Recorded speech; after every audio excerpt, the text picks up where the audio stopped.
ஹரே கிருஷ்ணா.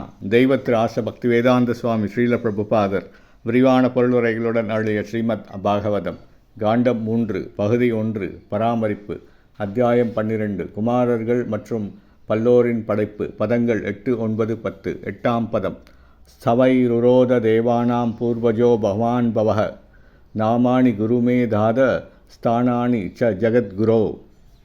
மொழிபெயர்ப்பு. பிறந்தவுடன் அது கதறி அழத் தொடங்கியது. ஓ விதியை நிர்ணயிப்பவரே, ஜகத்குருவே, அருள் கூர்ந்து எனது பெயரையும் இடத்தையும் குறிப்பிடுவீராக.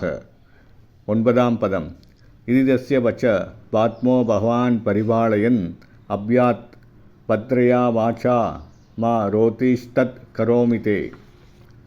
மொழிபெயர்ப்பு. அனைத்து சக்திகளும் நிறைந்தவரும் தாமரை மலரிலிருந்து பிறந்தவருமான பிரம்மா அக்குழந்தையின் வேண்டுகோளை ஏற்று அதை சமாதானப்படுத்தும் வகையில் கூறினார். அழவேண்டாம், நிச்சயம் நீ விரும்பியதை நான் நிறைவேற்றுவேன் என்று.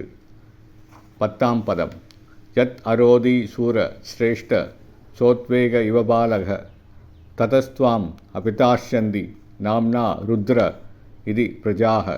மொழிபெயர்ப்பு. அதன் பின்னர் பிரம்மா கூறினார், ஓ தேவர்களின் தலைவனே, நீ ருத்ரன் என்று மக்களால் அழைக்கப்படுவாய். ஏனெனில் நீ மிகவும் கவலை கொண்டு அழுதமையே இதற்கு காரணமாகும். ஹரே கிருஷ்ணா.